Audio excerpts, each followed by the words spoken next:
Hi, I'm Grant Greisler, and along with my partners Breann.preston and Jeff Illig, we've done our presentation on Piaget's theory versus Vygotsky's theory. Jean Piaget was born in Switzerland in 1896 and lived till 1980. He published his first scientific paper at the age of 10 and was influenced in his research in child cognitive development by Piaget's theory is based on the goal to explain the processes by which the infant and then the child develops into an individual who can reason and think using hypotheses. To Piaget, cognitive development was a progressive reorganization of mental processes forming from a biological maturation and environmental experience. The YouTube link will bring you to a short video showing the difference between Piaget's theory and Vygotsky's theory. In Piaget's theory, children have an understanding of the world around them.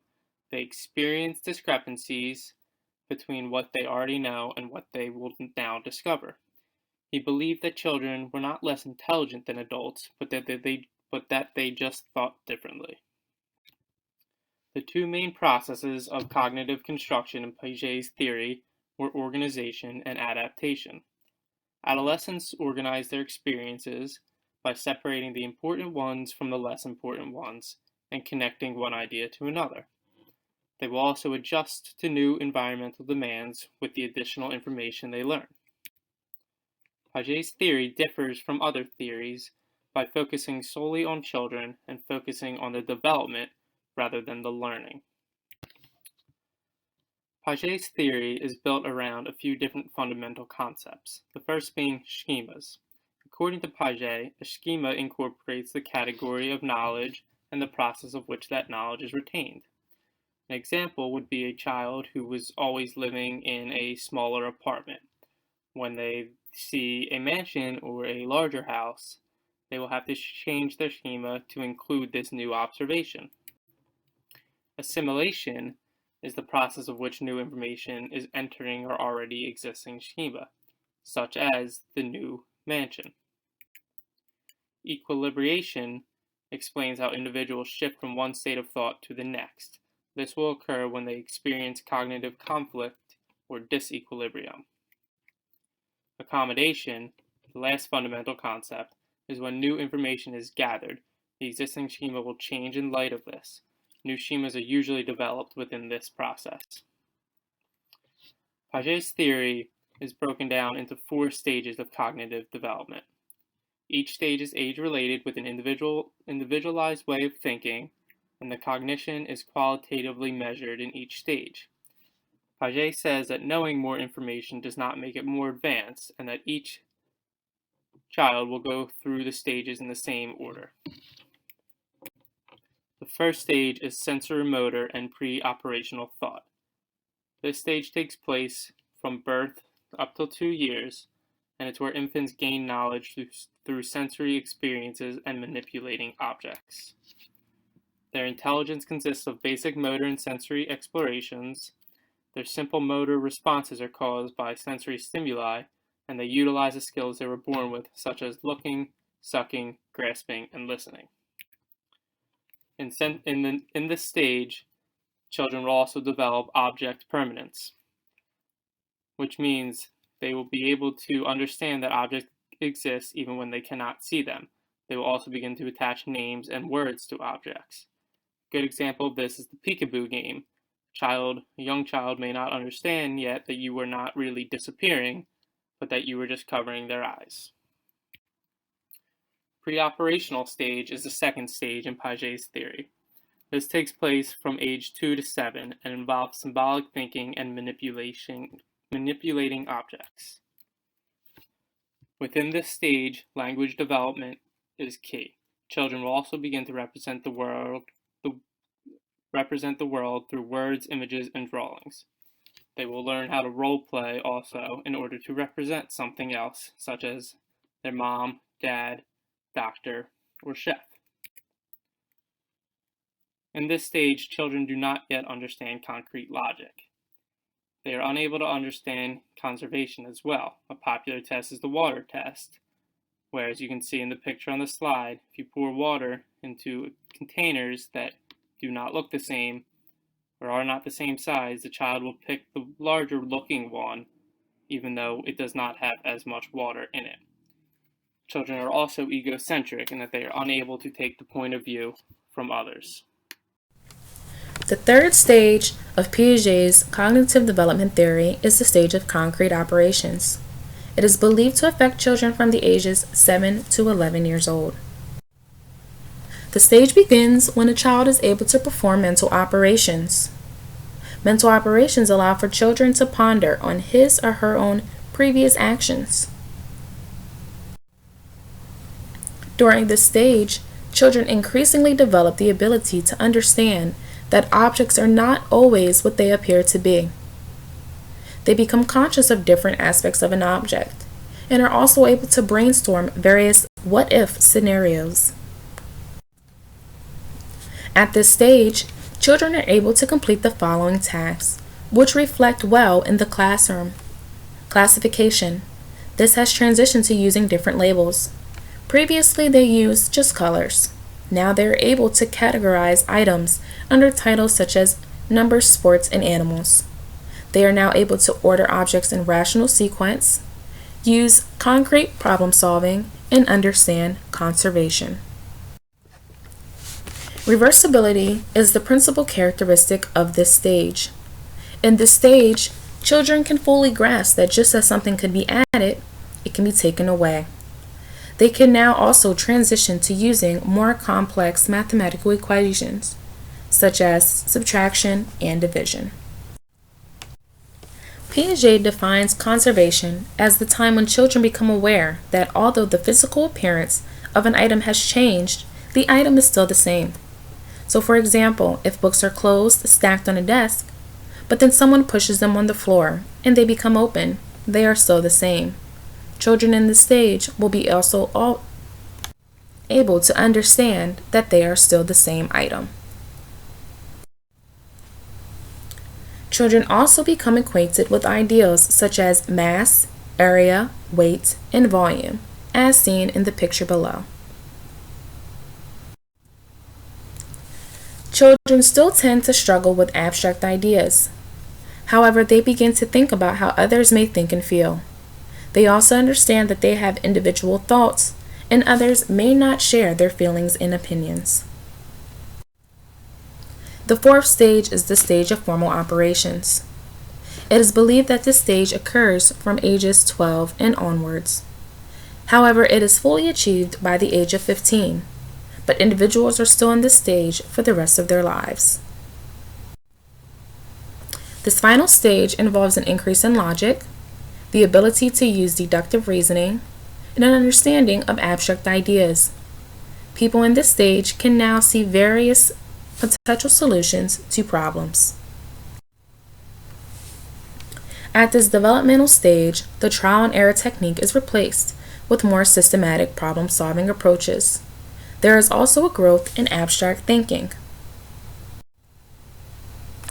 Adolescents can now consider a problem and can now identify various variables that can affect this situation. This is called hypothetical deductive reasoning. They can also estimate the outcome if one of the variables has been changed. Youth in this phase can now determine if a statement is logical solely based on the wording of the statement, instead of actually recreating the scenario to test its validity. This is called propositional thought. Piaget did not believe a child's intellectual development was a quantitative process. They do not just add more knowledge into existing information. He suggests that children just think differently as they progress through the 4 stages. Piaget's theory on the early stages of reasoning have produced a thorough understanding of preschool and elementary school age children. He also theorized that a child's moral development is formed by the understanding of rules and how their parents have cared for them up until that point. However, some people have been critical of his theory. They say that he seems to have underestimated the ability of infants to store, remember, and organize sensory and motor information. Also, the second stage is perceived negatively. It's focused too much on the things that preschool-age children cannot do. And lastly, his research methods were criticized due to the fact that most of his observations were conducted on his own children. Piaget's final words: when you teach a child something, you take away forever his chance of discovering it for himself. Lev Semyonovich Vygotsky was a Soviet psychologist that worked in the post-revolutionary Soviet Union to rebuild psychology. He was so influential, in fact, that American scientist Stephen Tolman called him the Mozart of psychology. Lev Vygotsky conducted research and writing during the same time as Jean Piaget. In fact, they were actually born the same year. Vygotsky died of tuberculosis at the age of 37. Piaget lived to the age of 84. Vygotsky's work remained little known because it was banned by Soviet leader Joseph Stalin after Vygotsky's untimely death. After his death, Vygotsky's work could be read only in a single central library in Moscow by special permission of the secret police. After Stalin's death in 1953, Vygotsky's writings were rediscovered. In the 1960s, his work was translated into English. Furthermore, the later collapse of the Soviet Union meant greater dialogue between the West and Russia about Vygotsky's views on cognitive development. Due to Vygotsky's early death, most of his theories were left underdeveloped. Nonetheless, his work in the last 10 years of his life has become the foundation of much research and theory in cognitive development. Vygotsky is most well known for his sociocultural theory and the zone of proximal development. The sociocultural theory states that development and culture are closely related to one another. Vygotsky suggested that each child develops differently around the world because of cultural influences. The way that adults use language and gestures and the child's experience through social interactions are very influential on cognitive development. In other words, he believed that cognitive processes such as language, thought, and reasoning develop through social interaction. The child begins to perceive the world not only through his or her eyes, but also through his or her speech. In other words, he believed that children learn through dialogue with wiser members of society. Every function in the child's cultural development appears twice, first on the social level and later on the individual level, first between people and then inside the child. This applies equally to voluntary attention, to logical memory, and to the formation of concepts.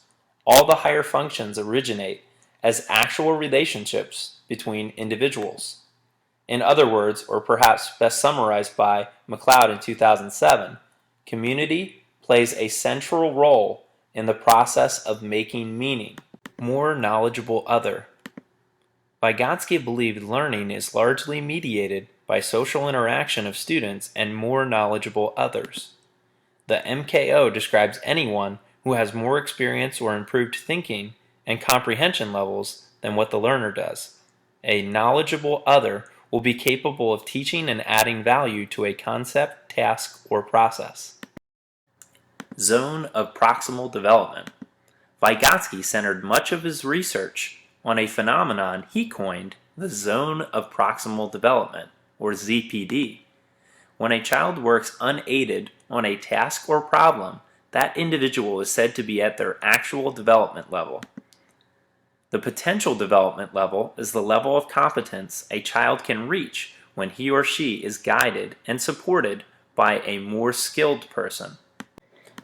Vygotsky describes the zone of proximal development as the distance between the actual development level, as determined by independent problem solving, and the level of potential development, as determined through problem solving under adult guidance or in collaboration with more capable peers.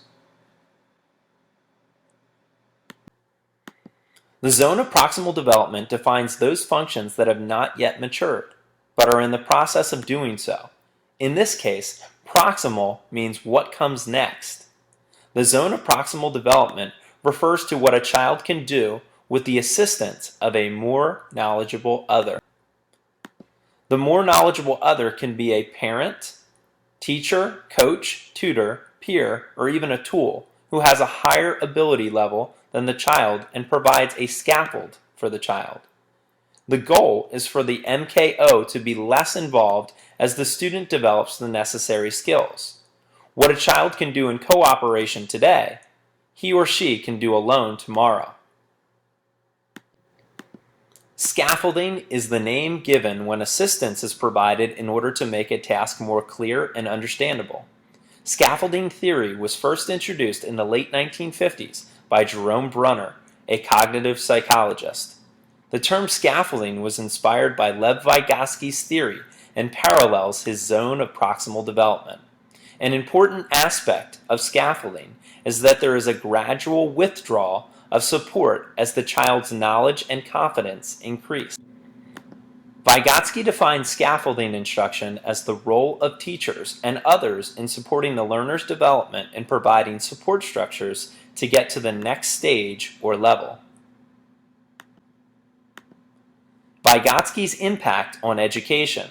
Jerome Brunner wrote that Vygotsky's theory of development is at the same time the theory of education. How would Vygotsky feel about curriculum? Since children learn much through interaction with teachers, peers, and society, curricula should be designed to emphasize interaction between learners and learning tasks. How would he feel about instruction? With appropriate adult help, children can often perform tasks that they are incapable of completing on their own. With this in mind, scaffolding, where the adult continually adjusts the level of his or her help in response to the child's level of performance, is an effective form of teaching. How would Vygotsky feel about assessment? Assessment methods must take into account what the children can do on their own, as this is the level of actual development. What they can do with help is their level of potential development. Two children might have the same level of actual development, but given appropriate help from an adult, one might be able to solve many more problems than the other. Assessment methods must target both their level of actual development and the level of potential development. Differences between Piaget and Vygotsky. Source of cognitive development. Piaget believed that the most important source of cognition is the children themselves. Piaget emphasized the role of an inbuilt tendency to adapt to the environment by a process of self-discovery and play. Vygotsky emphasized the role of culture and experience. Vygotsky believed that social interaction is the driving force in cognitive development. In his view, culture shapes cognition. Stage theory. Vygotsky's theory was not stage-based and can be applied to all ages. It emphasized individual development. Piaget emphasized universal cognitive change through stages. Discovery learning. Piaget advocated for discovery learning with little teacher intervention. Vygotsky promoted guided discovery in the classroom with the help of a more knowledgeable other. Child's role. Piaget says the child's role is independent. Vygotsky says the child's role is dependent on social interaction. Role of language. Piaget says thought drives language. Vygotsky says language drives thought. Strengths of Vygotsky's theory. It emphasizes the role of family and culture in our learning and development. It provides insight into the ways teachers can best promote children's positive social and cognitive development. It urges teachers to provide cooperative and interactive experiences for their students. Gallagher says that many theories exist that can be used in the classroom. The one that stands out the most is Lev Vygotsky's sociocultural theory, which is a cognitive development theory. In the sociocultural theory, there are 4 principles. Children construct their knowledge. Development cannot be separated from its social context. Learning can lead development, and language plays a central role in mental development. Criticisms of Vygotsky's theory. There is too much variation in the interpretation of his work. This is probably because he did not complete his research due to his untimely death at the age of 37, and it was not translated to English until 1962. His theory requires one-on-one education, which is impractical. He felt all learning is social, therefore he overemphasized language and underemphasized individuals. Researchers report that teachers' theories of human development may not lead directly to teaching practices due to wider institutional factors such as national standards and assessment practices. Final thought, Vygotsky in his own words, "It is through others that we become ourselves." After hearing this quote, I thought a lot about the online format of this class. I've learned a lot through this class, but if you ask Vygotsky his view on online learning, he would probably disagree with it because he felt that all learning is social.